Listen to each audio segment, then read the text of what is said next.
All right, welcome everyone to Livestream Stars, the show where we feature talented broadcasters delivering high-quality content across Livestream platforms. And Livestream Stars is brought to you by Livestream Universe. Check it out, livestreamuniverse.com. And we also have a website just for this show, livestreamstars.tv. And we added some new guests to the schedule page for the summer, so you can check that out at livestreamstars.tv. Also, our featured stars section is growing. Melissa Reyes just went up into that section, and coincidentally, she's here today. And next week, we have Jonathan Tripp on the show. Jonathan's the host of the aptly named Jonathan Tripp Live, used to be called Blab Nation. He runs the Blab Nation Facebook group. So we look forward to talking to Jonathan next week. And now, let's meet our guest for tonight. Melissa Reyes is the host of Tinsel Town Tonight on Blab, Tuesdays, 9 p.m. Eastern, and also the 10 Minutes in Tinsel Town podcast. And Melissa's a blogger at Ms. Meliz, MIZMELIZ.com. Her blog was ranked one of the top 101 most inspiring blogs for 2016. She's also been a top 50 and top 100 personal development blogger. And she's a certified life coach, certified professional life coach, an artist, a writer. And by the way, you also have a full-time job and a family as well. So, good to know your schedule is wide open and you have nothing but free time, right? I don't cook or shop or do laundry, so if that makes you feel better. I don't have people to do that. I just let it go. So before we get to the live streaming and broadcasting side of things, I've been seeing all this beautiful artwork that you're doing on Instagram and on your Snapchat account, which is awesome. You tell really great stories on Snapchat. Thank you. What can you tell us about that? What you're working on and where the idea came from? Absolutely. It started about a year or so ago. I was looking for some graphic artwork to put on a workshop guide that I was creating. I was going to be giving a workshop on choosing your word and making your goals for the year. And it was how to get organized for bloggers. And it was with my SoCal Lady Bloggers group that I'm in. And when I was looking for that, I found a really pretty mandala, which was kind of just a drawing. And I took it and borrowed it, but I always cite my resources. So it came from a site called 100mandalas.com.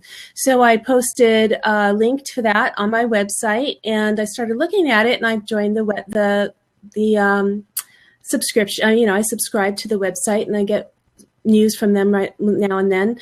I never really thought about it again, but the 100 mandalas is a challenge of drawing these mandalas. And this year, a whole year went by, around the holidays, I was looking for something to do. I had some coloring books that were getting popular. Everybody got coloring books for the Christmas, Christmas presents and stuff. And I had started coloring in these coloring books. And I thought, well, I wonder whatever happened to that mandala website. Well, sure enough, Catherine Costa at the 100mandalas.com had started another challenge. It was about to release a book. Oh, I'm so sorry. And just the timing was right that we connected, and I started coloring in the mandalas from her website, and then I was watching her videos that she has on YouTube and on her channel on how to draw them, and I started drawing them and coloring them myself.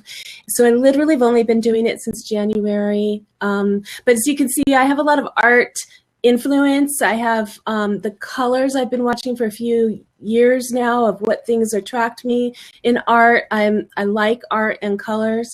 So to have a way to express it has been really wonderful. And the daily practice of drawing for a challenge, just like a lot of people use those 100-day challenges for other things, has really brought out the artist in me. And so that's how it started. That's great. That's Random. Great. And also you have an announcement about something that you're going to be giving away on your website. I do. I have collected. Exclusive, only here on Livestream Stars, right? Yes, I let it go. I let it out of the bag last night, like around midnight on Snapchat. But most people don't know that I have produced, I guess, a printable, free download of a coloring book with 25 of the mandalas that as I do them, I like to do them online and share them either on Blab or on Snapchat. So I draw it and take pictures all along the way. So I had all these pictures of just the drawing without the coloring. And I made that into a printable. So you can go on to my website, msmeliz.com, and print it out or print one page at a time or just see what it looks like. And that's for free it would be great if I'm not making it a condition, but it'd be great if somebody wanted to subscribe to my new newsletter, which I'm starting this week, but it's not a condition. It's just a gift that I'm giving right now on my blog. Right. Nice. Yeah. So let's talk about Tinsel Town Tonight. First of all, the name. The name makes it sound so... it's got to be one of the best names for Blabs, right? You've got the tiara on, and it sounds like Tinsel Town Tonight. Like there should be a red carpet and celebrities wearing... I have a clapboard. Their most... It's actually a mints. Yeah.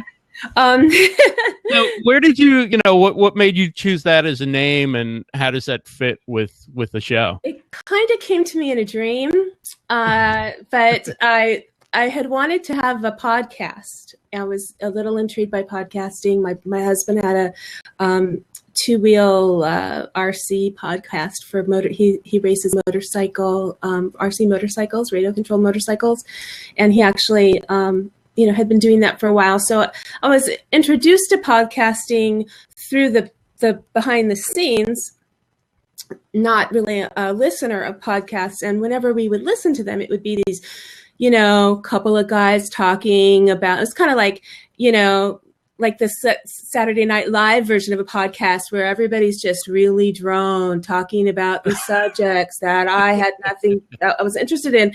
And my husband would love to listen to these over and over again whenever we went on a trip and, driving, he was listening to these podcasts about something like this. And I thought I would have an podcast for people who hate podcasts. But then that would suck because nobody would listen to it because my viewers or listeners would be people who don't like podcasts. So that's kind of my background. And I wrote a book and I started getting people interviewing me about my book, and I self-published my book in 2013. And I was being interviewed on a podcast by someone in my field who talked about things I like to talk about. She was a life coach and she had a blog and an international presence. And she found me online, and had read my book. And so I thought, well, I told her I've always wanted to have a podcast. So she said, really? A true life coach form, like if Coach Jenny, she would say, she said, well, why don't you? What's stopping you? And I said, well, nothing. We've got all the equipment and I've seen how to do it. I've done some voiceover work. I could probably do it. So that night I was up all night thinking about it. What would I call it? What would it be? And so to answer your question, I thought, I wanted something short, like around 10 minutes at the time. This was before Blab, so 10-minute podcasting was the thing. I had been to the New Media Expo conference a couple of times and had met other podcasters and people in webcasting, and so I had enough knowledge to know that 10-minute thing was a deal breaker for me. And then I thought, well, I want it to be about Hollywood and where I live and about the city. And I wanted it to be about the superstars that I know, the superstars that walk among us that don't have that notoriety and don't have that, glam star power of a celebrity, but they should, because what they're doing in their regular life is totally, everybody should have a red carpet to walk on. It's like that 15 minutes of fame. Everybody should have that minute to really shine. And so that was my message. And that's kind of why I put it together as 10 minutes in Tinsel Town.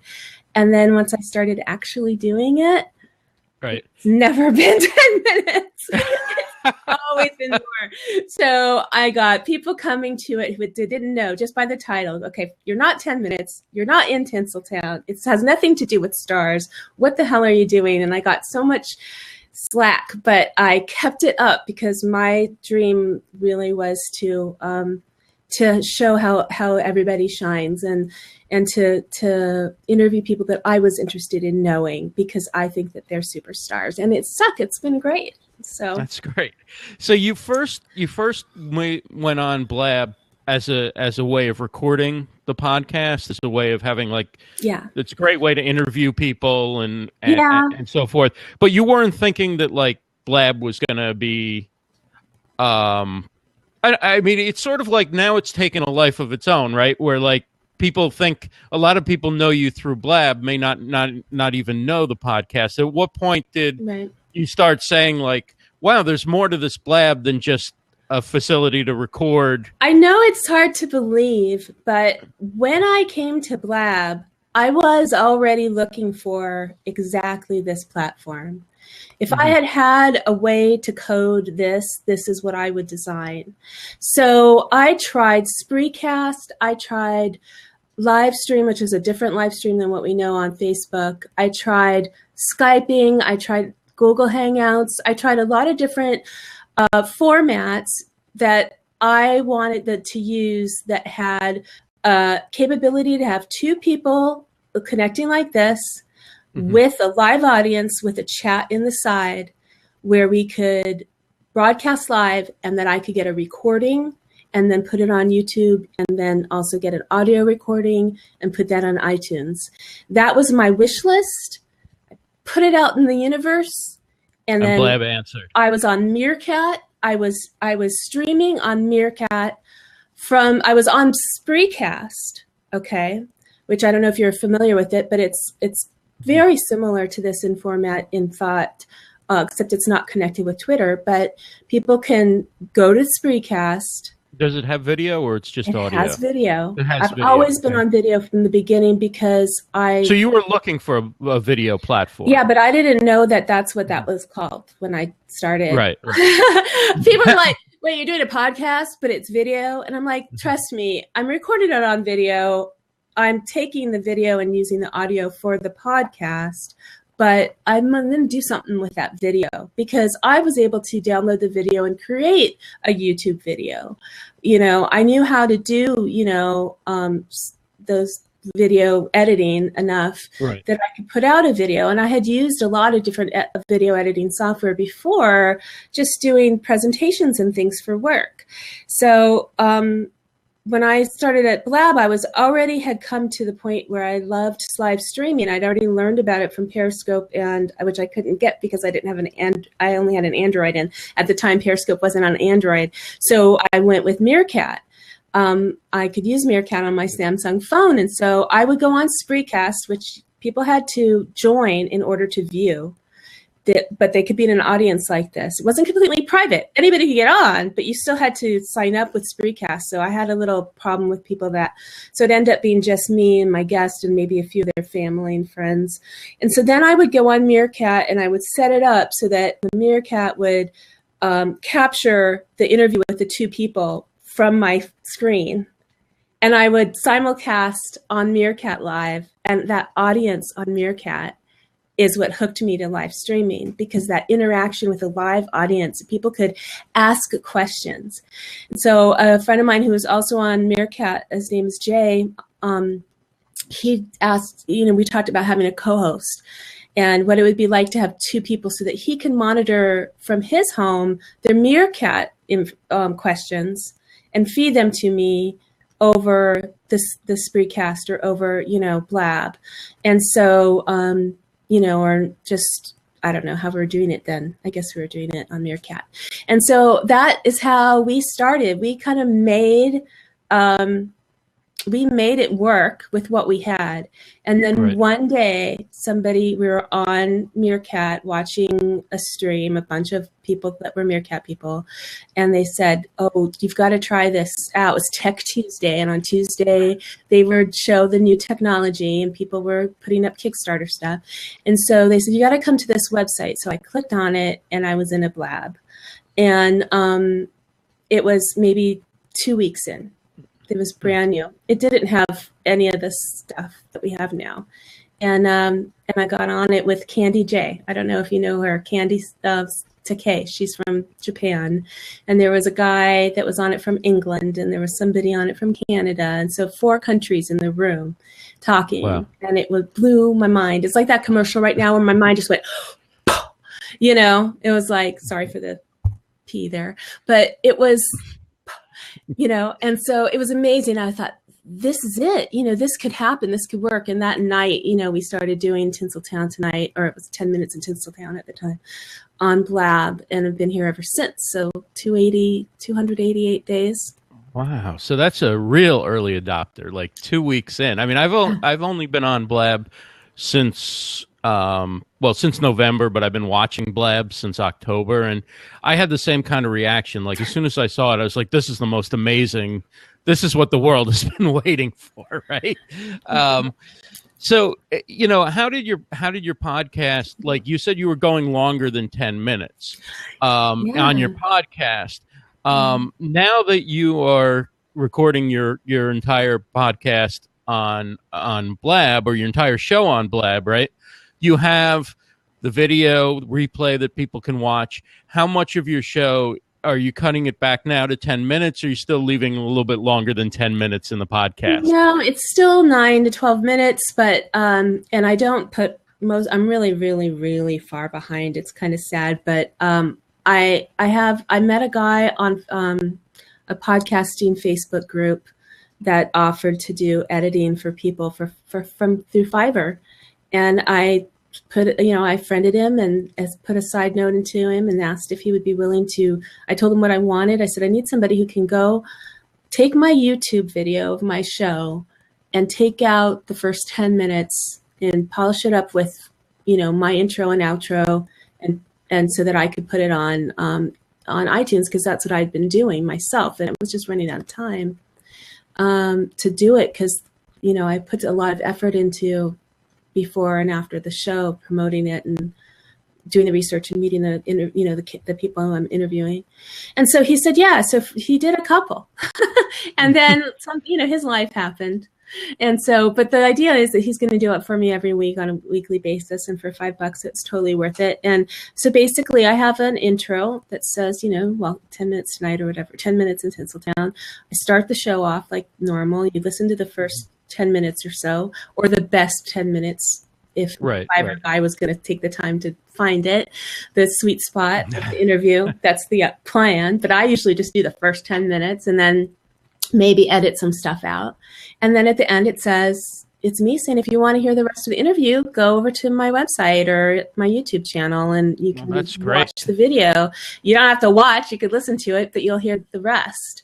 And so that's what I've been doing. And every time I think, well, I'm so far behind, I'm not going to do that weekly podcast, or I'm not going to ever get to the weekly point about it, somebody convinces me to keep the podcast. So, Yeah, and it's a great way to drive traffic to your website and your YouTube channel and everything. Yeah, right? It's all going around and around. Like, I have a list here. So, I've got all the social media that I've built from the blogging, which was originally for the book. And then, that led to more covering events and doing blogging conferences and things like that. And then that led into podcasting, and now into live streaming. And it all comes back to my website and artwork.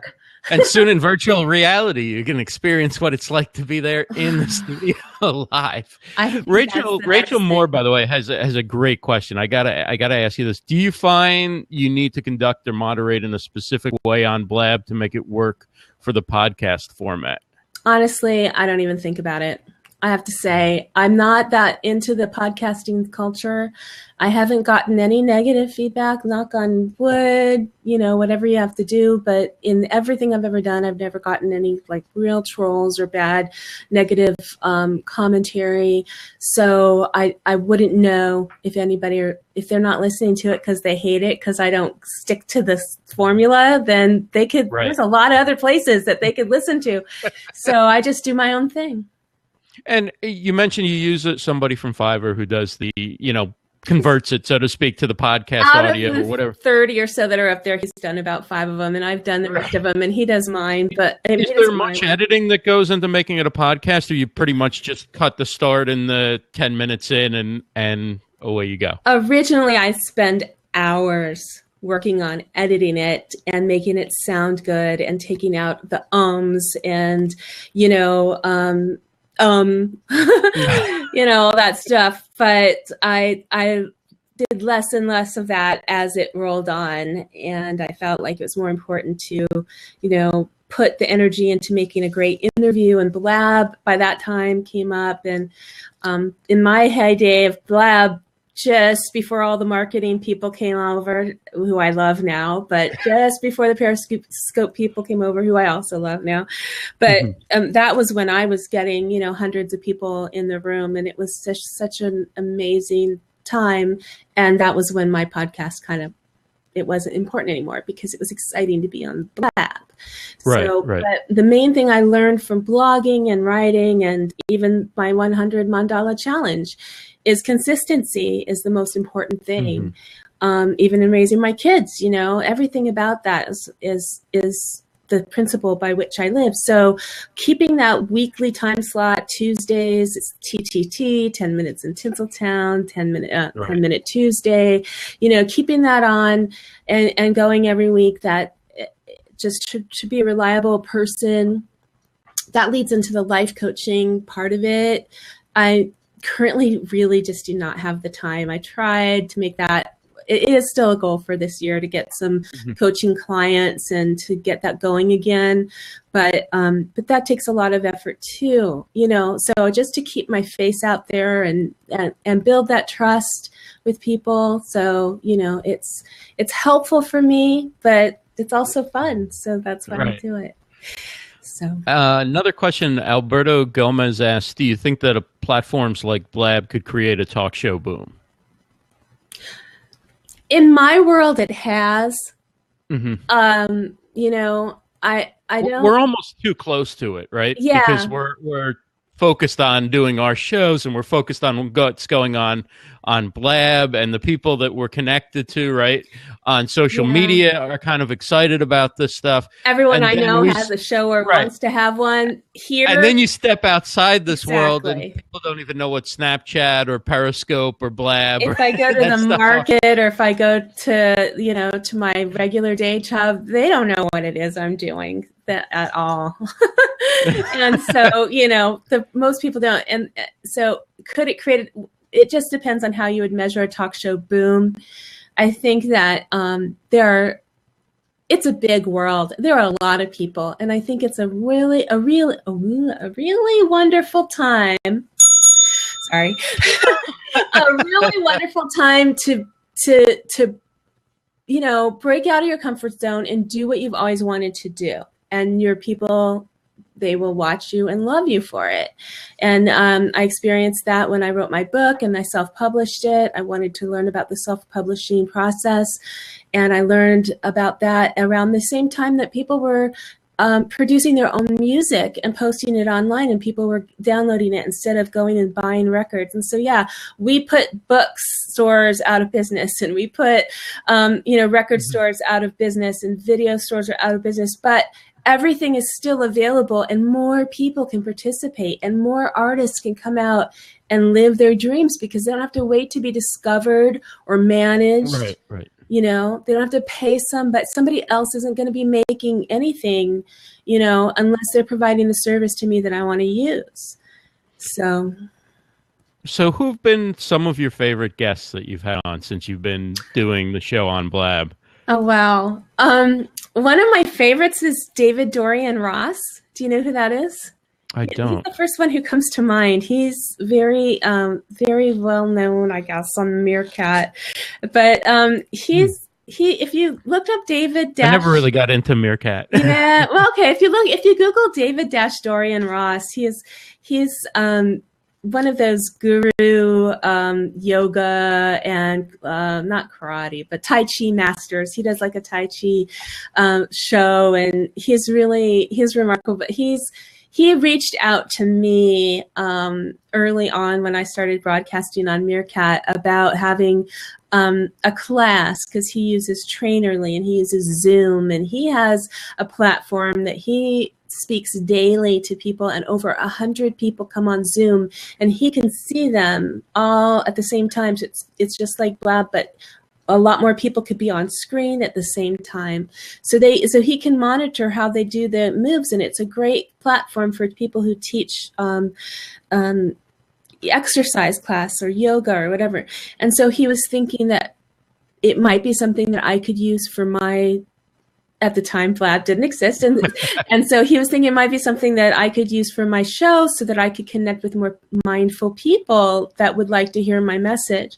And so he reached out to me. Anyway, he has one of those personalities that I just could talk to him forever, and he is so neat. And he got on, and I had to go to a funeral in San Diego, and so to keep my week, I broadcasted from my laptop in a Starbucks, and I didn't have very good technology that day. It was one of those Blab fail days, but the interview didn't come out really great for the technology. But the conversation was amazing because he's somebody who could pull it off. Nothing fazed him. Wow. So it turned out terrific. It really was. And so those are the kinds of interviews that I really love. And then another memorable one where I got a lot of attention was another David,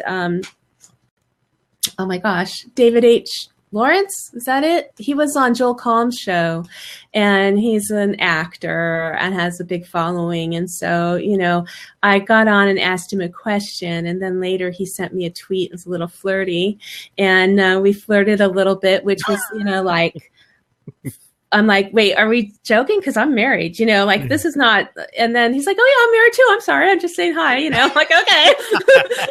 Want to be on my show? And he came on my show, and it was, that was a really fun show. He did a great episode, a great interview, and talked a lot about voiceover work and the things that he does. And of course, he got me to sign up for his voiceover class, but he gave me a lot of advice. And I think that's what I enjoy most, is that I try to interview people, but I always learn so much from everybody I talk to, and I'm just trying to show how great they are. And I don't mean to try to glean free stuff off of that. Right. But just being able to get to know them, I've come out a better person. And that's what I like about it. Yeah, I mean, it's a great opportunity to talk to and learn from interesting people. The trifecta is when I find someone who is in a little bit in Hollywood or in a little, notoriety and has that heart of gold and has a message. Those three things, that's Tinsel Town Tonight. That's what that is. That's the sparkle, that's great. And so is there somebody else you think of that fits all of those things? I guess David Lawrence would partially fit that, right? Or could? Yeah. He's a really great guy, and he has an app. He's an actor. Yeah, he's an actor, right. and he's been on a lot of shows. I watched him on now I have such a bad memory for those kinds of things. That's why I'm not really a good Hollywood correspondent. But I have covered some red carpets. But anyhow, he was on this crazy. He had a part where he was really creepy, and so before I got to interview him, I watched it, and so when I saw him, I was creeped out because he was so good. He was so scary, and he was the puppeteer in this. Oh my God, it was really scary. You didn't know what you're getting no, into. like I didn't realize it, and he told me. But when you go see it, it's like you're really evil in that. He's like, but I'm not really like that all the time. So yeah, I don't know what you asked, but that's what got me thinking about that. But I don't know. Well, either. and he turned out to be really nice. He actually has an app that he designed that is to learn your lines for actors, but it's really great for anybody who's trying to memorize something. Like, so a lot of people who are taking the bar exam or different, things like that will use his app, and you can speak into it and then repeat and memorize things. And I can't remember what it's called, but you can go to MsMeliz.com and look up David H. Lawrence, and you could get that information and find out about his app. So yeah, people who are doing things to help other people, I really like that, so it does make a difference. And are you still using Meerkat, or are you using Periscope or Facebook Live, or is Blab kind of where you're spending your time? I wish I could still use Meerkat, but when I just haven't been using it. I was using it up until a couple months ago. If I was in a location like I was yesterday and I wanted to, stream for a little while and then have that video. But now that I found Snapchat, I found that to be more interactive and just as easy to take 10-second videos. You could stream them together and download them and put them on YouTube, just like you could with Meerkat or Periscope. So, and interact with people, but it's not like while you're talking, I liked that, because when I was, using that on the go as it was originally for, Meerkat and Periscope was really not for broadcasting. It's really, both of them are designed to be able to take with you on your phone and stream wherever you are and show people, you're part of the world and your perspective. And so when I would do that, then I would be looking, hi, so-and-so, constantly interrupting myself and getting questions and stuff. So, so Snapchat's great because you could just stream it and send it out. So no, I'm not using Meerkat. I never really liked Periscope. Too many trolls for me the first few times that just like hypercritical about how I looked, and I didn't like it. Like I would be so excited about somebody want to make a comment, and then they were telling me, I should get my hair done, or whatever, just mean things. And I never found anybody mean on Meerkat. I found creeps on Meerkat, but mean people, no. So yeah, I mean, people who liked Meerkat really were really kind of loyal about it for a long time, and really they almost had to be forced to go, I don't think this is gonna happen. I had like guilt, like remorse for leaving, and people would say, oh, you're on Blab now, why are you here, but in the familial way, like, I thought you were over on Blab. And so I say, yeah, you should be too. It's great. But that doesn't mean I don't want to still come to Meerkat. And so, but, I was in high school. I work at a middle school. I don't need to act like that all the time. So I kind of, but I still have my connections with the people who were real people that I enjoyed meeting and getting in touch with. And I love it when I find them in other platforms that I'm in, because that's how we all came to Meerkat to begin with. We've discovered it. It was great. So, how about you? I mean, do you find like that you get really involved in a platform to the point where you feel like you owe it to yourself to stay? I'm all about Blab. I mean, I'm going to push through with this until I'm like the last show on Blab. I mean, who knows what's going to happen? I mean, Blab seems to always be tweaking it, and they usually take a step or two back, and then they take a nice leap forward. The last couple of weeks, it's been harder to find Blabs. I know that there have been Blabs that I've subscribed to that when I've just gone to my, the Blab homepage, that I actually had to go only because I knew the person's website where they, will have a link to the Blab that I could get into a Blab that I had subscribed to. So I feel like the views like the last couple of weeks have dropped a lot because of the interface. But, I think it's worth sticking through because I think, I'm hopeful that what's going to come in the next week, 2 weeks, day, month, I don't know, I've will be better than what was before. But it's a little frustrating when you can't find a Blab that you subscribe to, or that, you know, in my case, they're Blabs that I've promoted on Livestream Universe, and I can't even find those Blabs. You mean by for scrolling or looking for it? Because right. If I just go to the page, go in and type ROS and it comes up. Yeah, no, I could do that. But I'm saying I try and experience it like the average person who's like, okay, I'm going to go to my home page and pick one of the things I subscribe to or whatever. And, you know. I think it's changed, Ross. I think the people just like, oh, you got used to it one way. They changed it without notifying us.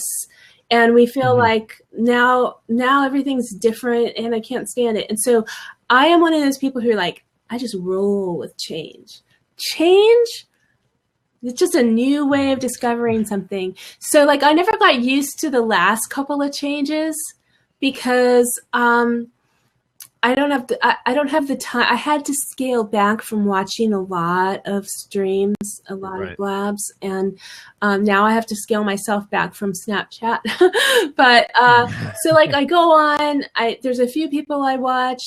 I try to participate when I have the time. Like I don't watch television very much. This is my television, so I enjoy, getting involved. Sometimes if I can't sleep, I'll get on a late night one or a weekend binge or something. But I'm not there consistently every day. So for me, it's changing at a rate that it kind of always looks different. And I use my phone and I have my work and my home computer. And so that interface looks a little different in each place. I also have the Blab beta on my phone. It's the developer's beta one. It actually says Blab beta, and the regular phone app is Blab. So those, I have them both. So they actually both look different. If I accidentally click on the wrong one, I don't know if you can see, there's two Blabs. And the Blab beta is what's coming next on the Blab update. And so, so you're seeing ahead of what I'm seeing on my Blab app. Yeah, unless yours says beta. No, I don't think so. So like, and when I heard beta, when I first started with Blab, I thought, oh, this is great. I never expected it to last this long. I thought that at some point they would say, okay, this is it. We're going to do it like this. But they just keep going. And I think I've heard that's how, Google and Microsoft and different places have been for a long time. So maybe that's the thing, just to always be in development. Is it like job security for people or something? Right. You probably know better than I do and probably can't say, but my guess would be that, like I say, this is part of a larger group of updates, right? So I like the layout. Yeah, if history shows, it's going to change, and it may change again, because it seems to me that these people are so innovative and so creative that they're ahead in what they want faster than the developers can get it done. And so when those developers get it done, or the coders, or whoever it's doing it, and they push it through, they've already thought of more changes. Whether it's to satisfy the input that we give them, or the people who are pouring money into this, or just because they're so creative. So yeah, I think from the very beginning, it's never really been like, we're going to get here and that's going to be how it is. I think it's always going to be in development. Right. Wow, I wish I had that Blab beta. I'd love to see what's coming next. I used to try to get the Meerkat one, because Meerkat had one too. And I think there's one for the admins on here. Theirs is a little higher. So what happened was I was having so many problems and I was complaining like daily. And finally, one of the guys, I think, accidentally gave it to me, because I was like, I need this to be fixed before my show starts. And he said, well, if it's not, it's going to come out in the next update. It should be better. But if not, here, try this. And I've just had it ever since. They probably shut it down once they hear me say that. But, it's okay, because I don't like not seeing what everybody else is seeing. I'm not. If I had special. a podcast, I'd just I cut that out of the podcast version, really? But I don't right Go now, ahead, so I can't. It's okay. So people have to hear it. No, I have nothing hard. things like that, extra little things, sometimes they're blessings and sometimes they're a curse. You know what I mean? And it's not a secret that I have it. And I know there are other people who get it. And it's sometimes it works better than the other one. And sometimes it's just more changes and differences. So they're all tools to me. Right. We have an open seat if anybody wants to jump in and ask Melissa a question. So tell us a little bit about your setup. I mean, in terms of the equipment you're using, you're further along than a lot of people using Blab, because you actually play your theme music when you start your Blab. I do. Some people go back and when they make a podcast out of it, they add music, but you actually put the music right on Blab, which I think sets you apart. So I'm married to a genius. I'm married to a genius, and actually, having been doing this for a while. So this is my iPod, old iPod. Mm-hmm. I'm the one who gets the hand-me-down old stuff because I'm the mom, right? And it is connected to the computer and to mixer. So the mixer is the key. And so I can play it. I'm going to move my camera so you can see. Oops. So I have a little mixer. That's my lunch, peanut butter. That's a little mixer. And I have, so that was another Christmas present. My husband's been really, really lucky because since I started doing this, that he can give me technological equipment for presents, and I love it. Never before has that been the case. So he listens to me saying, you know what I wish I could do? I want to be able to play music that sounds good, and I've been doing this. And he'll say, why are you doing that? That's not how you do it. And then he'll tell me what I need, and I'll go, how do I get that? And again, next day I come home and he's moving wires around. But This is why I've never actually bought a computer, because my husband's built them for me. The one I'm using now, my son built for himself, just buying the different components and putting it together. So even though I could talk to you a little bit about how the things work, I'm still stumped on like how radio waves work and how cellular phones work. Like I'm not that technical, but I am able to do what I wanted. And if I go too long without doing it, I have to get someone to help me do it again. But so it's queued up for me. I play the music. I can start it and stop it, and it's there. And before that, I was just dubbing it in. So I would tell people, okay, I'm going to be starting the music now. So dance like this.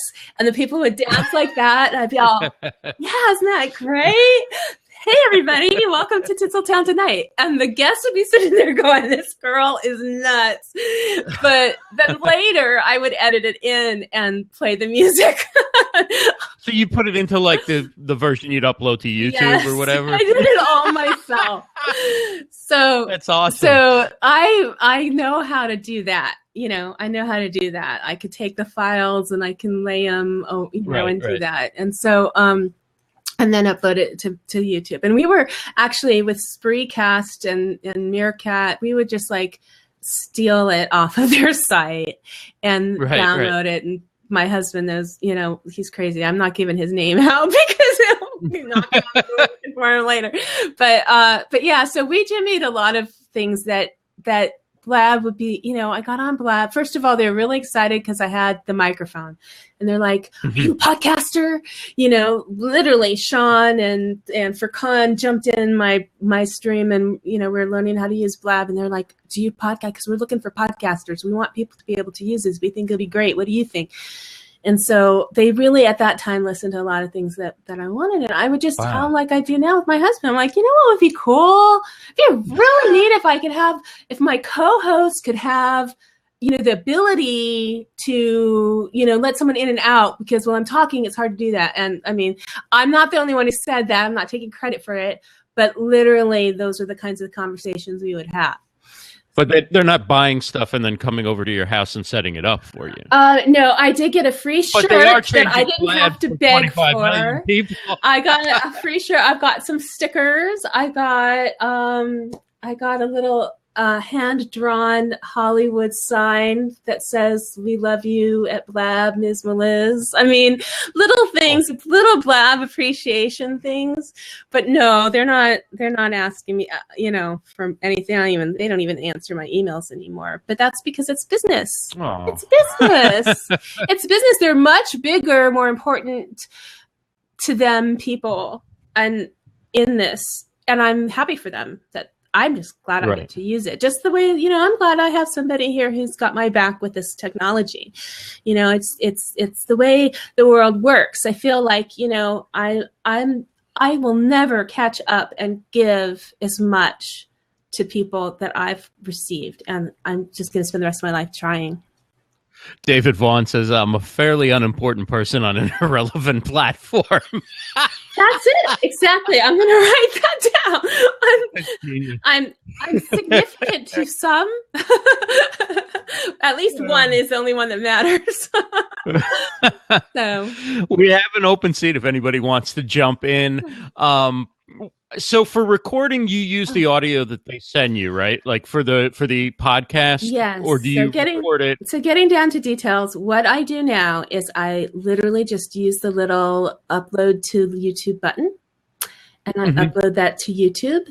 And just as of last week, I downloaded or uploaded or whatever, stuck on my website, the Simple Live Press.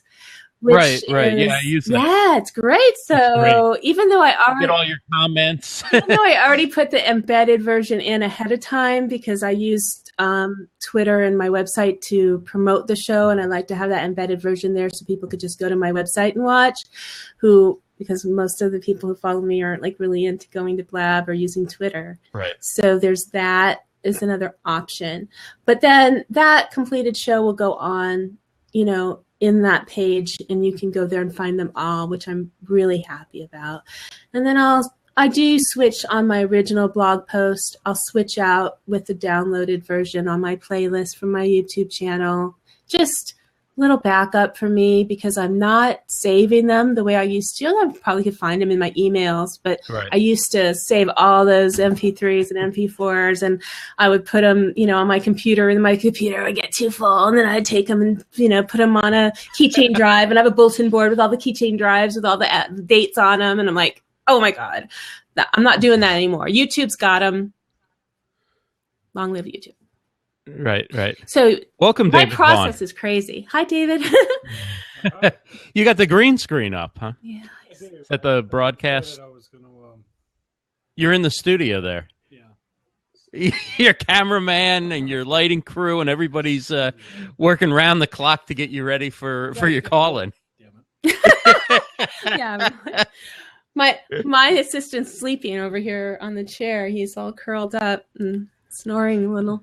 My cat. He's my assistant.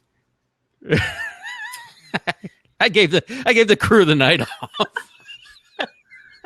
Actually, Roz, my family's at Disneyland right now, and I didn't go because the last time I was interviewed on a show, I was at Disneyland. I was like, I can't. They're gonna think I'm at Disneyland all the time.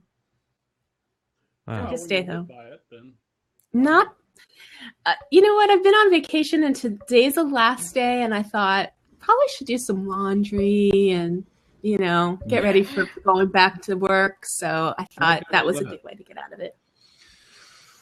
Like to wear some clean clothes to work. So welcome, David. Do you have a question for Melissa, or are you just enjoying? No, I just thought I would hop by and say, awesome. I'm sure it was a great Blab. Unfortunately, I didn't catch the majority of it because I was out running around, and you ran up against a Blab town hall, so that was very brave of you. Today? Yeah, it was rescheduled. It's probably still going on, so. This was already They're going to have to do a better job of schedule. There's like 1,600 people that went in there. Do you want to go? So maybe everybody I'm following was in the town hall except for Ross and Miss Meliz and I think one or two other people. They were like in here, and I was like, oh. So that explains where the other three people who usually all the things I said about Blab. I'm safe. The other 100 people, good. So nobody heard anything that we said. That's a relief. The last time I was Last time I got interviewed on Blab was, I think it was, what's his name? That explains where the other somebody else was 1,500 there. viewers are. That where they usually are here, right? Yeah. It's not. Yeah, It's but- not because of me. Well, when I was doing no, it's not because of you at all. Or me. It's because of just bad timing. That's all. I no, mean, I it's used not. to do my. Don't you always do your show at this time? I used to. I stopped. It became too much of a chore, and it wasn't fun anymore. And as soon as that happens, Ross, then I stop. don't you always do your show at this time, or do you? I do. Yeah, I do. So they scheduled it when your show was on, not not like you chose this time to do a right. I'm not going to move the show because the president could be on opposite Tinsel Town Tonight, people. and I might just move it half an hour one way or the other, but. I mean, maybe if it's the inaugural or something, but otherwise, Dancing with the Stars, sometimes I want to watch it. I probably won't go on opposite the Super Bowl, but other than that, I you know what? But you know what? Then there's counter programming, right? Favorite Because day not of the year. everybody wants to watch whatever it is that's on, That's right? right. Yeah, So- exactly. Favorite day of the year, Super Bowl. I get a lot of stuff done. You can go grocery shopping. There's nobody there. No lines. Go out to dinner. Place is empty. They have to have people working there. They have to stay open. You can watch the Super Bowl. Nobody's there. I mean, I'm not talking sports bars. I'm talking like Bob. Right. Bob's Big Boy. Denny's, So Shoney's, Bob's How are you Big guys- Boy. Yeah, are there still big boys out there? Recently they There's no came big back. boys over here. We Oh, missed they the went big away boys. and then they came back. Somebody bought the big boy that Raleigh had, and it's in somebody's backyard somewhere. And I'm like, No, we still have a Big Boy. I just posted my hot fudge cake as my favorite dessert on Snapchat yesterday. That's my Bob's Big Boys. I don't go there very often. This is a very poor representation of myself. Okay. So, how long have you been on Snapchat for, Melissa? Because I've been on for a little while, but basically, like the last 5 days, I've started, actually creating some content and not just watching the occasional story. I don't remember when I started, and it's not like Blab that counts you day by day, but I think it's been about a month. And when I first went on, I hated it. I couldn't figure it out. I couldn't I either. thought, and the very first person who added me sent me a picture, that, well, The second person that friended me did it. So the first person was using it for Not the the original first purpose. time I've seen. The first person was using it for its original purpose. Before marketers took over and called you with it. Exactly. Like Tinder. That's where not was Snapchat. that when I needed it?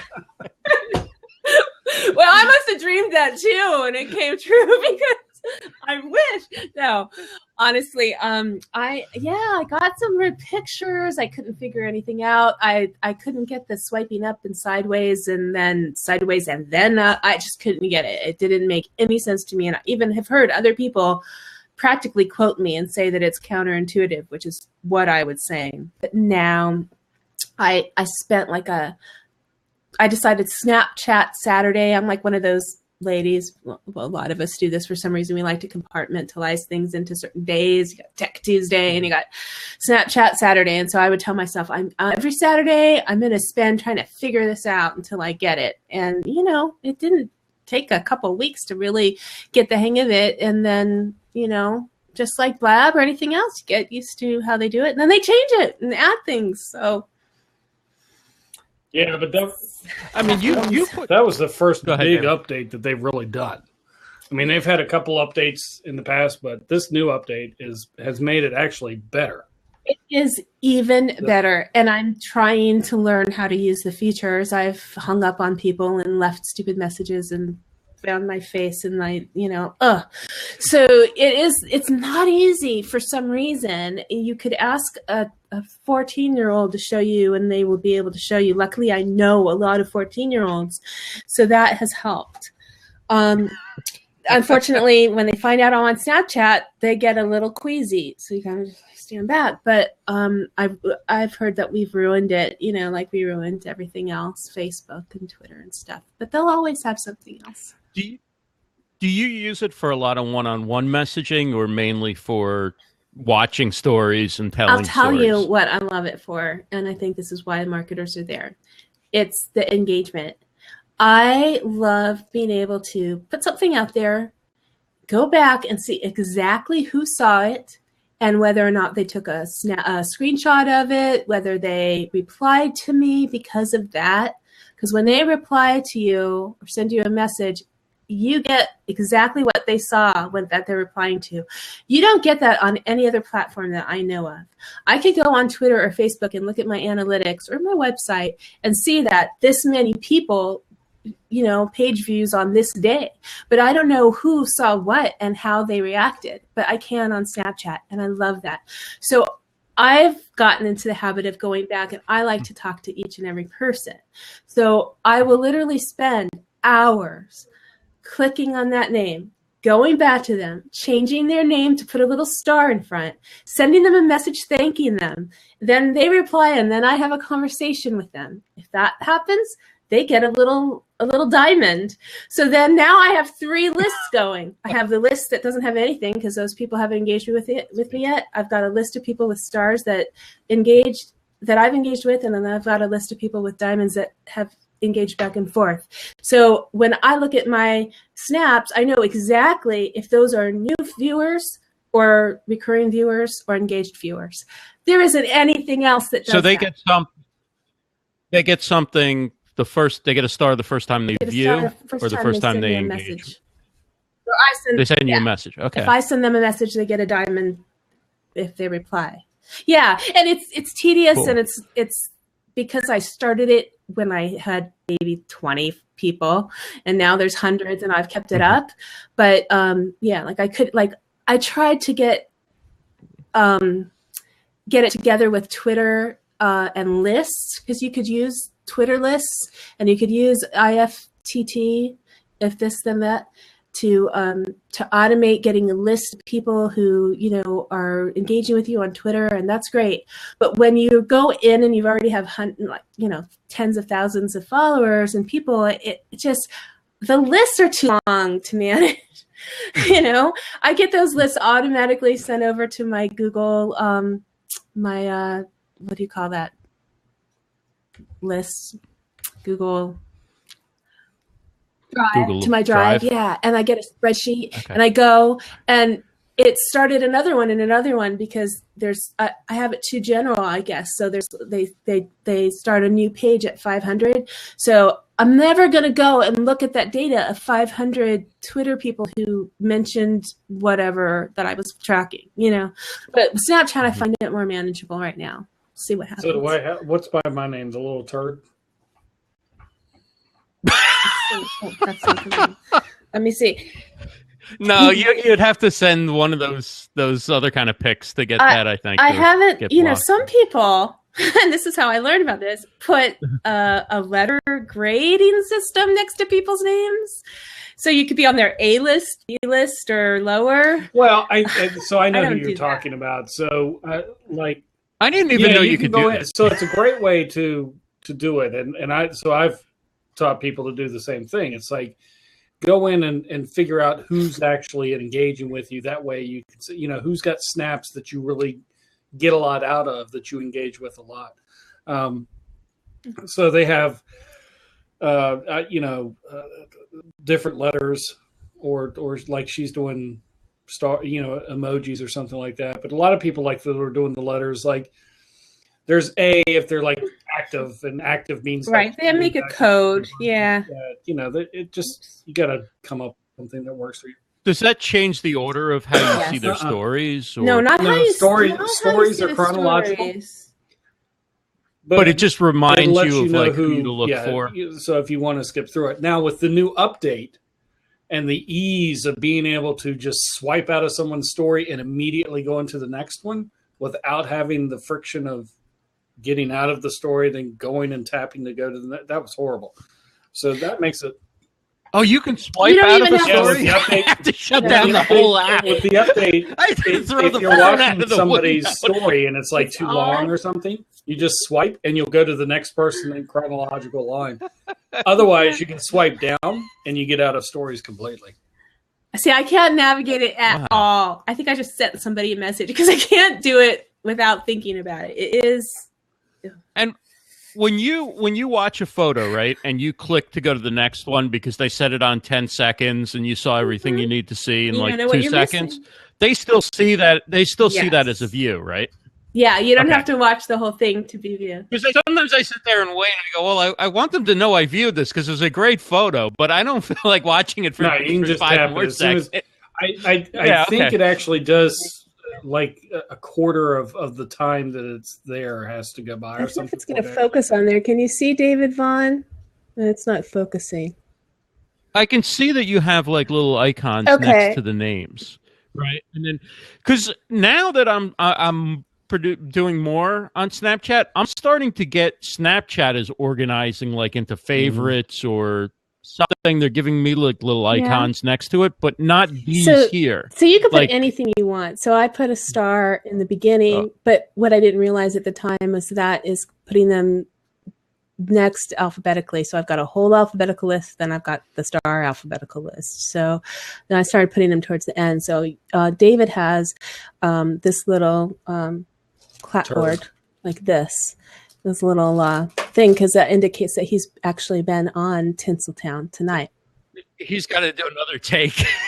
The first one wasn't good enough. So, yeah, take I'm 2. trying to find someone's list that I'm actually the turd on there. That's what I want. And next to me is like no longer have to communicate after April 4th.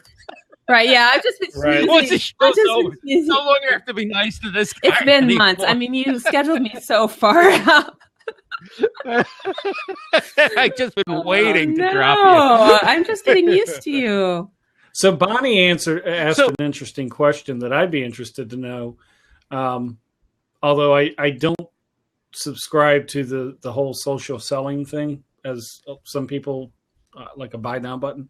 Mm-hmm. So what do you do with those that you engage? Do you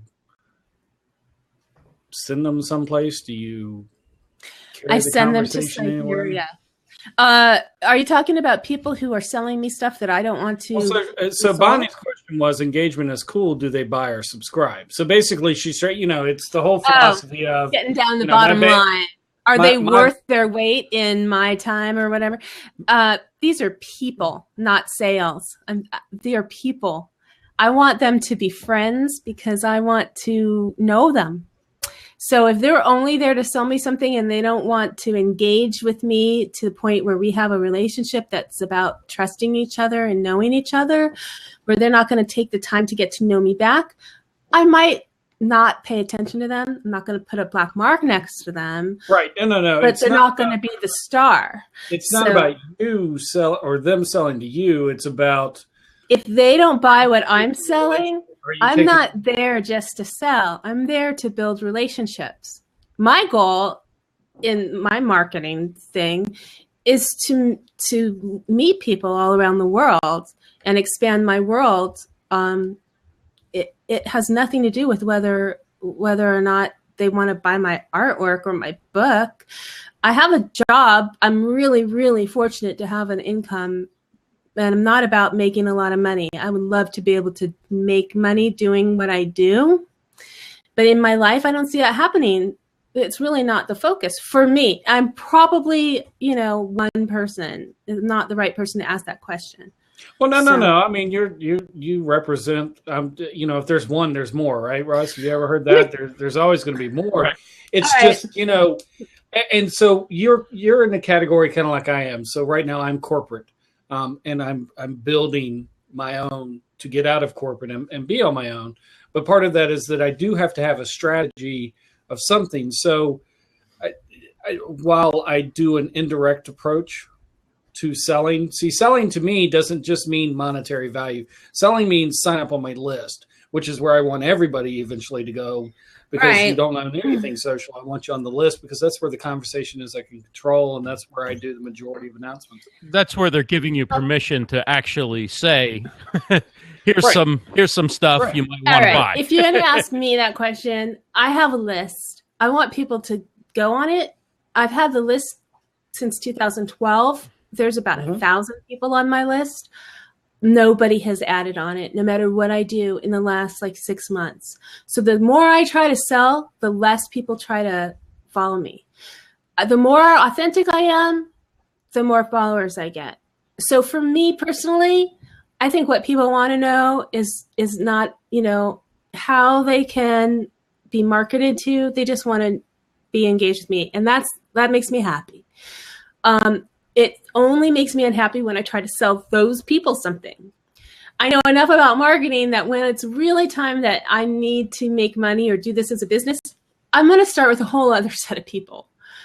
Because if these people wanted to pay for my book or publish something for me or buy my art or host me in this or that or the other, or, whatever it is I'm selling, they would have done it by now. This is my community. These are it's like, I'm not going to go knocking on the doors of my neighbors, selling them another thing of ML, whatever, it's the same thing. These are, so for me, and that's different. So let me put it this way. Before I started using social media to engage with people, I spent my time playing video games on my phone. So I had Angry Birds. I was totally into Scrabble and Words with Friends. Oh my gosh, I would play on my laptop hours of Peggle. And before that, it was hours of just whatever, okay? And I still, every day I cringe when I get these invitations on Facebook. Somebody has asked me to play some game with them because I feel like, man, since I quit doing that, look at what I've done. I've written and published a book. I speak at events. I've met people online. I've hosted a show. I have art online that I people from around the world are buying. The same amount of time I spent using my thumbs to play games for myself, I'm now producing these things and meeting real people. Mm-hmm. So it's not dollars and cents to me. It's how I value my time and what I've done with it and use my own brain and my own heart rather than just trying to get points on a senseless game. I still love playing those games, but that level 54 on Candy Crush was killing me. I had to quit, I had to quit. And so if everybody were putting that, at least half the effort they put into doing those people who are doing that into doing what we're doing, we'd have a billion more people on Blab or whatever. Right. So you're not so much marketing or selling in terms of asking people for something, but you are raising awareness of who you are and what you do. Yeah. And so the reason why people come to your blog and see your show and buy your art and read your book and all that is in part because they're getting to know you and because they've become a part of your community online, right? I mean, otherwise, how would people across the world know? Otherwise, every subscriber would be like somebody you run into at the supermarket in California or something, right? It'd be like back to word of mouth, like one-on-one. It's so random. Like, okay, Jenny Q. Okay, mm-hmm. I met her on Twitter a couple of years ago. Just randomly saw a post that she posted when she had a website where she was posting poetry. I went to the website. I liked the website. I thought she was great. I asked her if she wanted to be on my little podcast. She said, "Me? Why? Why would you want to talk to me? I'm just this girl from Idaho and I have a blog." And I'm like, "I think you're great." Next thing I know, she's on Blab and she's, starting her own show. And I'm like, that's just incredible. You just never know. And we were like old friends. It was as if we had gone to college together or something. I'm like, "Hey, Jenny." She's like, "Oh my gosh, Miss Melissa, you're here." It's not, I mean, they seem like faceless people who, but there's a person behind most of those profiles. And if you're careful with how you engage with them, like I block anybody who is just trying to get more followers or ad for an ad, follow for a follow, that stuff. I just block them. I don't want to, I'm not playing that game. It's not a numbers game to me. I would rather have people, I would rather cap it out at, a number that felt comfortable for me that I can really engage in than to continue to get more and more people that I couldn't even relate to. Well, I mean, that's the great thing about live streaming is it's made the person behind the icon or the person behind the avatar come alive, right? I mean, when you meet people, like I met people this weekend who I only knew through live streaming, and it's like meeting old friends. I mean, we felt like we knew each other. You said that social, so it's pretty cool. Social road trip, I think you said. And I have a similar experience meeting Austin at Liano. That I think is where Meerkat really pivot. There was a pivot with social engagement where would have meetups, and I think that Periscope Summit and all the different meetups where people are connecting. It's very much like I experienced in the blog world, where if you join a group on Facebook and then you go to a conference and you meet these people, and they started using the word tribe. The thing is, we're finding like-minded people to engage with. And we're finding that we're not the only one who likes to look at a computer and play a video game and make up my own show. There are lots of people out there who like to do that. When I started, I really thought I was the only one I knew, that's for sure, that I didn't have anything to talk about. I had to come up with a concept to even get it started, because I didn't have a hobby like my husband did, or like a lot of people with podcasts, their niche. And I've resisted the niche for, with blogging too. I'm a lifestyles blogger. That way I can blog about whatever I want to blog about. But because I live in a lifestyle. But to answer this question that Randy has in here, he talked about the transition from mobile gaming to starting your own business. What made you want to do more? I love that question, because I didn't really think of it as a business. It's more of like the business of what I like to consume my time with. But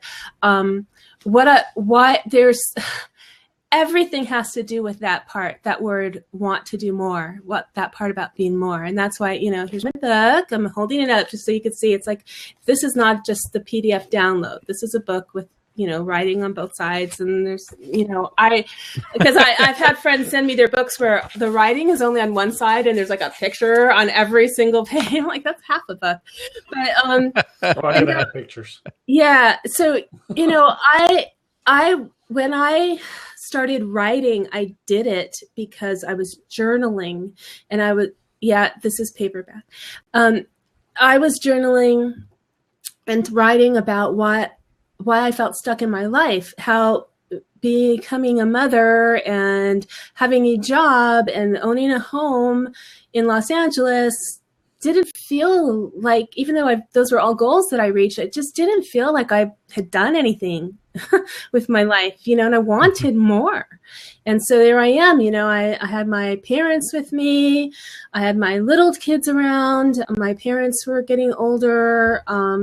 I had to deal with that. And I used the gaming to kind of escape and just to have my own little thing to do. I could sit in the living room on my laptop, being with everybody and still kind of zoning out, playing Tetris or whatever. And so, I wanted out of that. I wanted to rise up, and so that my kids would be proud of me. I didn't want to go back to school. I didn't want to spend any money. What could I do? I wrote. And through all that writing, I had become something. I became a life coach. I took a certification course. I talked to other people and tried to help them. I discovered that I have a message. I discovered how to get myself out of depression, not without help, honestly, medication, doctors, all that stuff that I wouldn't have done if I hadn't have started researching and writing about it. And so it was a transformation for me. Then I had goals. I had goals that I had never had before. Back in the back of my mind, sure, I always wanted to be a writer. I always wanted to publish a book. But then I'm like, I'm going to write a book. And everyone's like, sure, everybody says that. Well, no, I'm going to do it. And I did it. And after I did it and I had it and I was able to gift it to everybody I knew for Christmas and stuff like that. And here it is. And having book signings and stuff. It was like, I'd never had that kind of success before. And so once I felt that, then I'm like, okay, I want to do that. I want to do that again. And that's where Sparkle came about. Because everything I do, I want to do to the point that I'm doing the best I can and that it shines, that I'm shining. So I want to write, another book, and it's going to be even better. And I'm going to, do my show, even though I don't make money, I don't have sponsors. It's not about that. I'm still going to make it quality. So when someone comes, they're going to think, wow, she's got all the equipment and she's doing the right, It's because I want it to look good. I want everything I do to look good. And it's what I did. I want more. And Randy asked a great follow-up question. He actually asked it before you answered the previous question, which is great. He asked about some tips for entrepreneurial folks that want to make the same transition you did, or it doesn't even have to be for entrepreneurs. It could be for anybody who wants to transition from one situation or one focus, right, to focusing on something else or going after bigger goals. There's not a preneur word that really describes me, but I think of myself as an entrepreneur in the sense that I am my own boss, and I'm like the non-professional entrepreneur, I guess. So, and I do consider what I do as a business. Sparkle. Oh my gosh, I will pay you for that. I gotta go get. Okay, so So no, you're gonna see that with trademark. The only thing is that sparkle is just for this year. I choose a different word every year, so next year could be something else. So I'm not gonna trade. But to answer the question, I sought out an education. I sought out a way of learning, and I took courses online. I still do this year. I signed up for the Audacity Lab. I signed up for, different kinds of online retreats and programs that's how I wrote my book, because I did something called A Year with Myself, which was 52 weeks of prompts. And I wrote the prompt. And as I started, I thought, when I'm done, I'll have a book. And I did it. I like those challenges, like the 100 mandalas. If you challenge yourself and hold yourself accountable and follow through, and that's my advice, is to make that transition. So, I have things I do that are all my own, but honestly, I really just picked from all the people who inspired me and found the things that worked for me. And I don't ever think of it as discipline, because to me that's kind of a negative word, but I like to say practice. I continue to practice. If you're going to practice yoga, if you're going to be an athlete, you have to keep up the work. So you can't just magically, reach your goal and be done. How do you hold yourself accountable? Because it's always fun in the beginning, right? It's always exciting when you start something, and then you realize, well, there's work to do, between typing the first word on the page and actually having a finished book. No matter how much you enjoy writing, there's going to come a time where you're like, this is a lot more work than it is fun today. The thing is, there's a couple of ways that I get around that. I don't know, this is my lazy Southern California mentality or what. But first of all, I'm a mindful person and I live in the moment, because I don't know what's going to happen tomorrow. So yes, I set goals and I try to keep myself accountable, but I really want to do the best I can today. That's all I can be absolutely sure of, is what I'm doing, and that I'm being a good person, and then I'm doing the best I can. So if I've set out a whole bunch of goals at the beginning of the year or beginning of the decade or whatever, and my next big birthday, I'm going to let myself, it's not like I'm going to ruin my life if I don't achieve those goals, but if I achieve a part of them, or if I do what's most important to me at the end of the year, and I reevaluate. So at the end of the year, I look back and go, okay, what worked this year? And that's the class I teach. I teach, a workshop on mind mapping and goal setting, and using that heart-centered mentality of, if it's not working for you, just because you thought you should do it doesn't mean you have to. Nobody's going to come back and say, you didn't do it. And if they do, sorry, but F them. You know what? Because it's your life. And so I did the things that I wanted that made me feel better, because I knew I could, and I did it. And now I'm going to do some other things. And if I don't, at least I tried. So David seemed a little shocked by the salty language. Earmuffs. Yeah, earmuffs. I'm used to being on at a much later time slot. But yes, this is still family programming, Still prime right? time. We have not reached the after-hour mark yet. Well, I didn't use the French. I just used the spelling. This is made for cable. Harnish my little crown here. So yeah, I could talk a lot about that, but and thanks so much for the questions. That does help. But yeah, I don't know. I just try to be good and try to be a good person, try to be nice and being accountable to myself. When I have to say that when I wrote my book, and this is my other cheat, it's my other hack, I guess, or the mentality. Mm-hmm. I love little seminars and free webinars and short classes that you could take and just gain a little information. And somebody had in my mailbox was, learn how to self-publish in 30 days or 90 days or whatever. And I'm like, I wonder what that guy has to say. So I put it on while I'm at work, And one of the things that he said was that if you have a body of work that's 50,000, a body of work of writing that's 50,000 words or more, you've already written a book.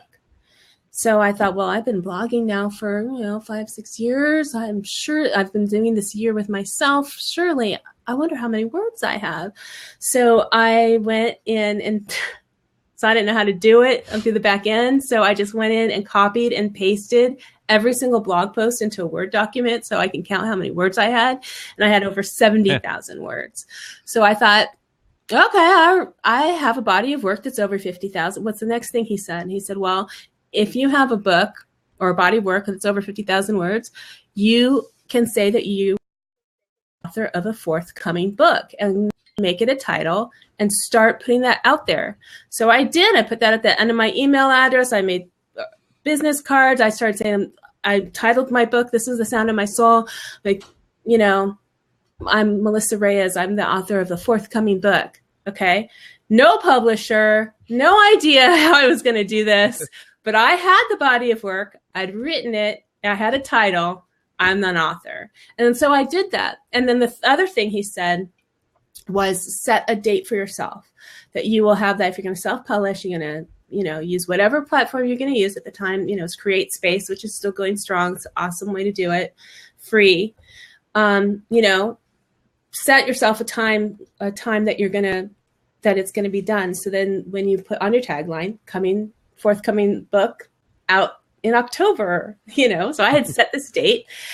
And because I put it out there and I did already have a following, I've been building the following. I had my, blogging friends and stuff, and I had been talking about this book and somebody wrote the foreword to it. I mean, my husband had been helping me edit it. The day was getting closer and closer and I wasn't ready.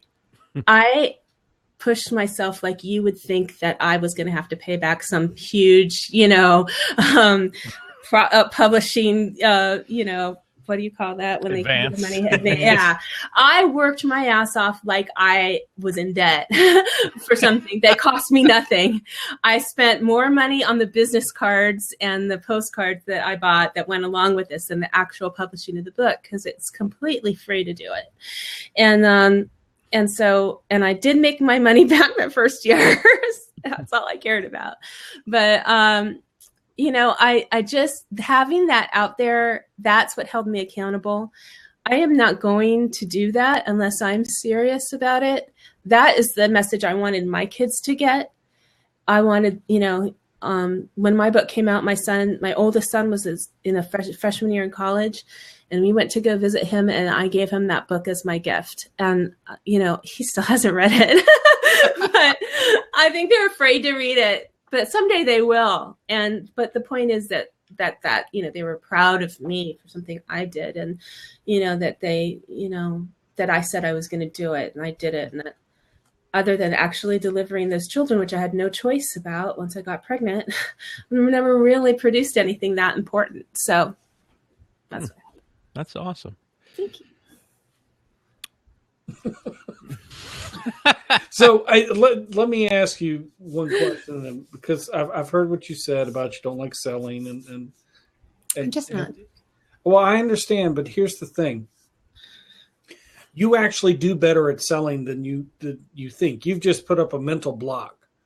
If there's been a restaurant that you've gone to that you enjoyed, has that ever happened where there was a restaurant you went to and you enjoyed eating? Sure. Other than Big Boy? Yeah. Alexander's. Okay. So did you tell other people? Yeah. No. Yeah. Do you not get... I know how to sell. No. I'm just saying. I was in sales management. I was in retail. I haven't known you. I know how to get people to buy things. I just don't like doing it. Well, and it's because you're putting up a block about it. Yeah. But so here's my thing. So I follow you on Snapchat. I look at your snaps. And so a few times I've seen you snap your artwork. I didn't know it was for sale. I just thought it was something you were doing that was for fun. That was my announcement today. It's brand new. What? That it's on for sale. Oh, okay. And it was for fun. That's how it started. But, when you actually have a product that somebody wants and you love it, that's what I believe is the time to sell. And so now, I have the artwork is on Redbubble. I started my my newsletter. So if you follow me and make a purchase on Redbubble and subscribe to my newsletter, I will send you, what did I say I'd send? A free, like a signed print of my artwork, something that doesn't cost me anything. Don't tell anybody.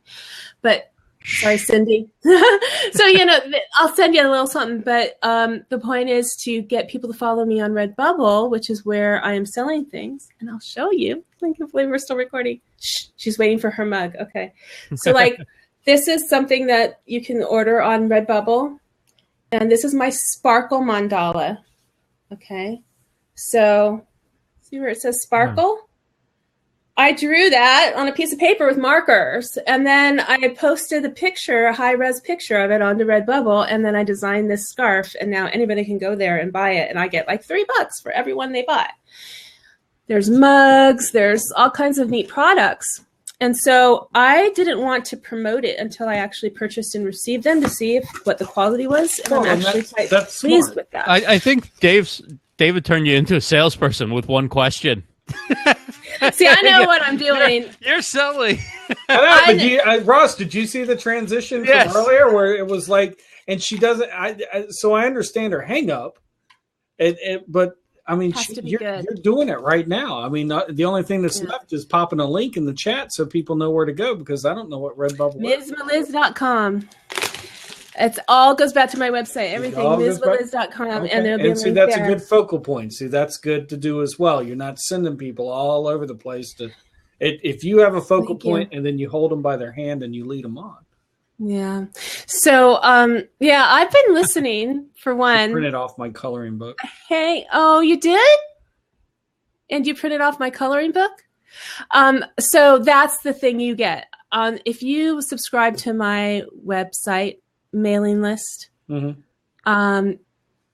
it's already scheduled to go out on Wednesday. Anybody who's subscribed already is going to get this in their inbox. Is the link to my 100 mandala, or actually it's the first 25 printable coloring pages. So you can actually color in. That was on Snapchat, because I let that out of the bag a little early to Snapchatters.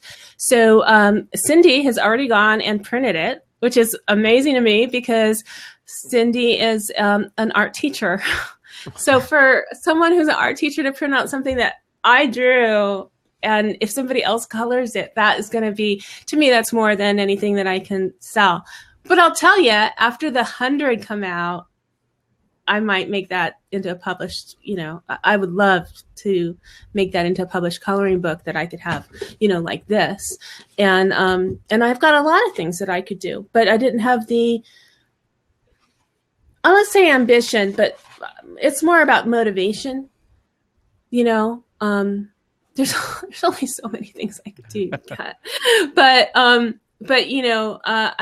hope I live a long time, because I have a lot of things like that I'd like to do. One is photography. I spent a lot of time posting pictures of flowers and pretty things on Tumblr, and I thought I would do a book. I have poetry. I'd like to write a book about that.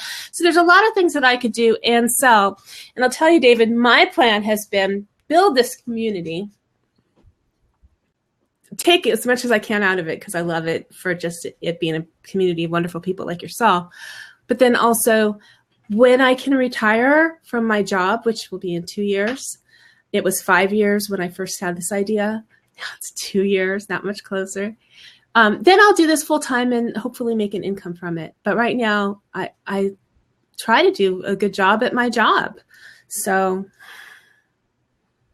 I'm crazy, I think. No, I think that I don't know. I'm proud of you. I like the way that I like you. I like everything that you do, and I wouldn't have come on your show and done what I did when I did what I did. That blew me away. Does everybody know what he did? That I did? That he did? So he had me be the courageous, the cowardly lion. The cowardly lion, the courageous lion. And I did makeup, and it was a horrible job of makeup. So it was awesome. We can drop in a YouTube clip now, I think, right? Yes. Oh, there's pictures of me on the internet. Trust me, it doesn't. I haven't posted a lot of pictures. In fact, I think you're on my first line newsletter. I thought about it like 45 minutes before. But no, what I'm just saying, and like I say, Ross saw it, and I'm sure other people saw it.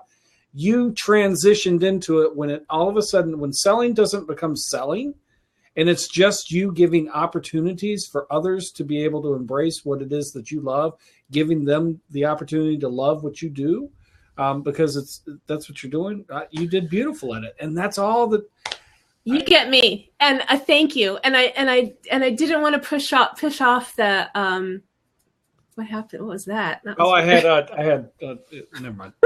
He's like, I'm wiping that clean. So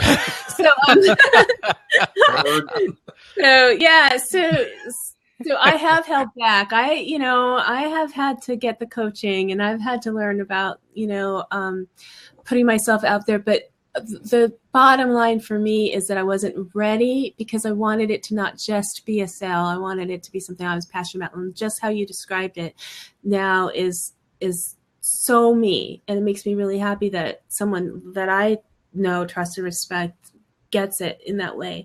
Because when I started showing up on marketing blabs and asking questions and listening, people are like, what's she doing here? I could feel it.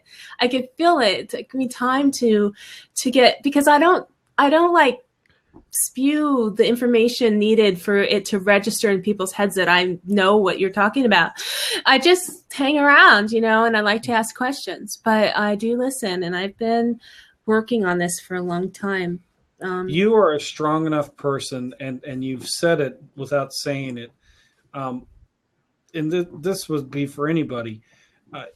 You will never get validation from the world.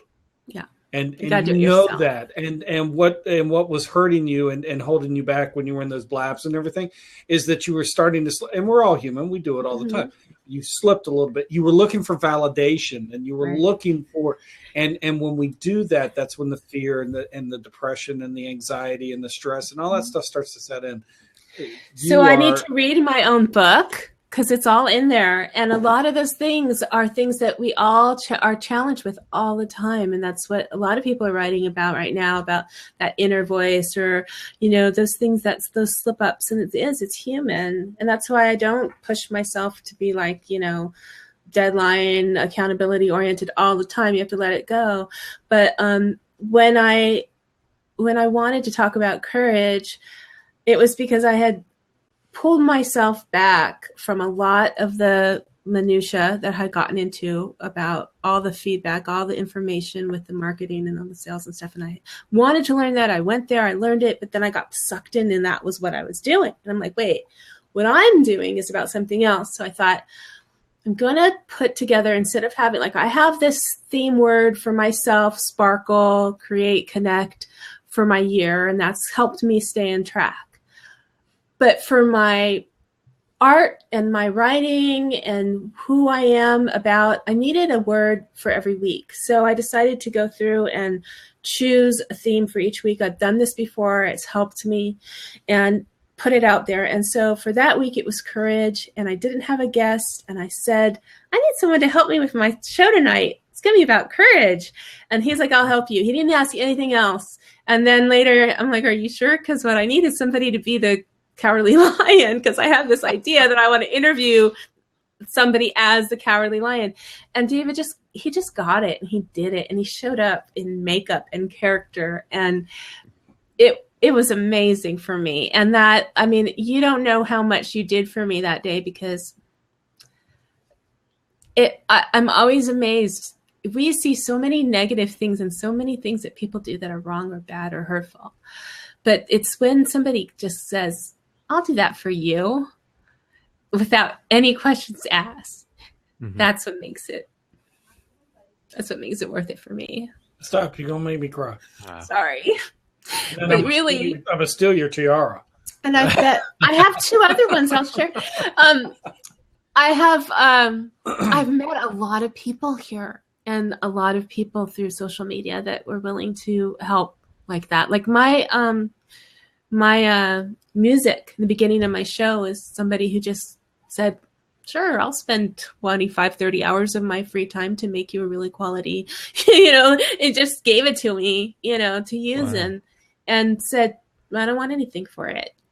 That's for you. You should have that. And that, it's like a lot of people really, really ready to help if, because they're good people. So it's because you're a good person. Well, I interviewed an amazing lady the other day named Martha Brett Snyder, and she wrote a book, and it's about mindfulness. And, she came out of having cancer and all these things that led her to write her story about art. Actually, she ended up doing some photography and artwork. But she says that when I asked her what her passion was and what her goal and message was, she said that she wanted to reduce net suffering. And that has really stuck with me, because I think reducing net suffering, I mean, that's like really thinking about everybody and the result of what we're all going through in life. It's all encompassing, and to reduce it any amount is for the better, right? So, I really feel like that's kind of that I'm like, I could get on that bandwagon. I could sell that. Wow. Now she's coming forward. Man, see, I didn't even tell you, Ross, you unleashed somebody, and I've Blab jacked your Blab. No. This is great. This is the first time we've had a guest cry. I mean, on Livestream Stars. Of course. This is becoming the Barbara Walters year-end special. Oh. Or what's the other one? Jane Polly, is that her name? I'm gonna get you, David Vaughn. Because I like how your headset matches the orange squishy on your mic. I love that. Red is my favorite color. Look, I have the arm. It's red too. That's my favorite color. I'm coordinated too. That's right. Nobody said you are. You're very coordinated. It's awesome. Black on black, Ross. Yeah, I just went with. You have the stripes on your shirt. I went with the generic windscreen and the generic headphones. And I happen to have one. I have 4 or 5 different colors of these. But I like the red's my favorite. Yeah, and the arm, the arm in the background matches too. Yeah, the arm is red too. And so, that's the kind of, this she's whole come room. a long way, man, with her setup. She had it down here and she was playing around. I have the lipstick that matches, but I decided not to go that far. But I did a white tiara. It's just actually masking all the gray hair. But I'm kind of liking the gray hair, because people think I'm younger than I am. You know what? I gave up, and it is what it is. They're battle wounds. Oh, whatever. It's just hair. I don't know. I got my first stripe of gray hair when my mom died, and then when my dad died, I got the sides, and then so it kind of felt like a little badge of honor. I had gray hairs in my early 20s. I did too, but only in back. So they popped out in front, and then now my kids are all teenagers and above. So I guess I get more. I just feel like I deserve it. I'll put it that way. So, but if I could get away with the colored hair at my job, I would have probably all different colors all the time. I love it. I like I color. have no doubt she'd have a rainbow head.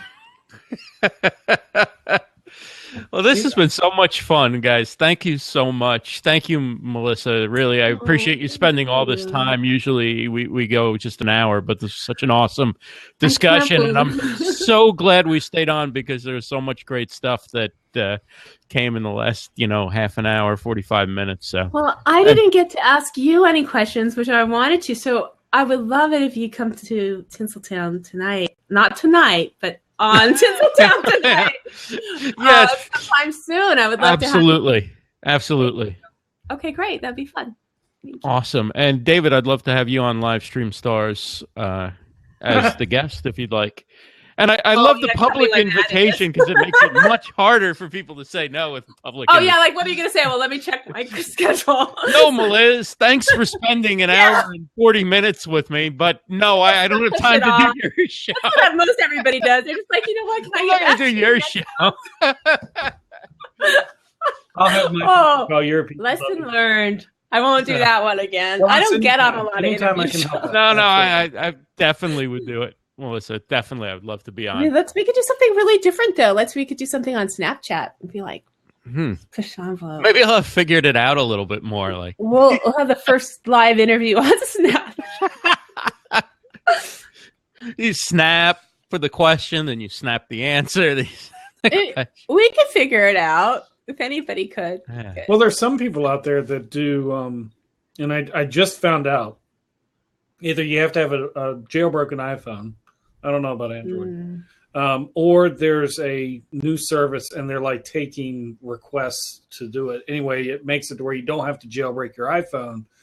But like if Melissa snapped to me, I could actually take that and add that to my stream, which I've seen other people doing, like Mark K and Mark K is the first person that comes to mind. Victoria's done it. And so I was like, how are you doing this? And I kept asking people and nobody would tell me. I was like, is this stuff super secret? I don't know how.